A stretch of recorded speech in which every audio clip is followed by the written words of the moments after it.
Hello అండి, ఏంటి railway స్టేషన్లో ఉన్నామని చూస్తున్నారా? ఏం లేదండి, మా చిన్న తల్లికి పుట్టు వెంట్రుకలు ఇవ్వడానికి తిరుపతి వెళ్తున్నాము. ఈ పేరెంట్స్ ఉన్నారే, ట్రైన్ జర్నీ అనగానే ముందే తీసుకొచ్చి కూర్చోబెట్టేస్తారు. ఏం చేయాలో తెలియక అటు ఇటు తిరుగుతుంటే ఈ షేల్ ఫిష్ కనిపించింది. లగేజ్ మోస్తున్నా అని నీకెందుకు ఇలా ఇచ్చా అంటున్నాడు మా నాన్న. లేదు నాన్న, వీడియో కోసం అని చెప్తుంటే షాక్ అవుతున్నాడు.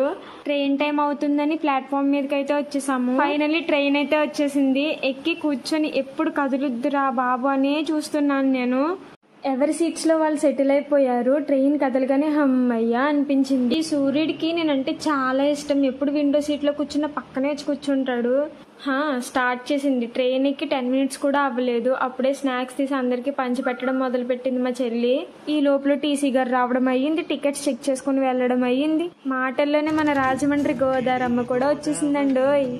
ఎంతమందికి గోదావరి అంటే ఇష్టం? ఇలా బ్రిడ్జ్ నుంచి గోదావరి చూస్తుంటే ఆ ఫీలింగే వేరుంటది అసలు. నేను ఒక 5 years బ్యాక్ చదివాను ఒక ఆర్టికల్లో. ఈ ప్లేస్ ఎక్కడో తెలియదు కానీ ట్రైన్ ఈ యాంగిల్లో వెళ్తున్నప్పుడు డ్రైవర్కి లాస్ట్ బోగీలో ఉన్న పర్సన్ కనిపిస్తారంట. మా అత్తకి నేనంటే ఎంత ప్రేమ చూసారా. ఇప్పుడు మీకు లైవ్లో ఒక మ్యాజిక్ చూపిస్తా. ఒక్క సెకండ్లో పగలు రాత్రిగా మారిపోతుంది, చూసేయండి. ఏంట్రా ట్రైన్ జర్నీ ఇంత బోర్ కొడుతుంది అనుకుంటే ముగ్గురు చిచ్చర పిడుగులు ఎంట్రీ ఇచ్చారు.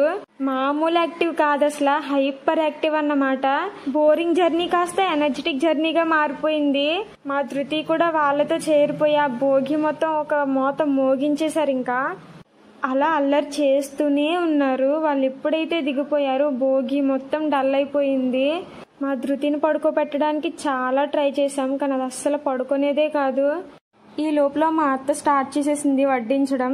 మేము ఇంటి దగ్గరే ఫుడ్ అంతా ప్రిపేర్ చేసుకొని తెచ్చుకున్నాము. అమ్మ మజ్జిగావళ్ళు ప్రిపేర్ చేస్తే అత్త పులిహోర గారెలు ప్రిపేర్ చేసి తెచ్చారు.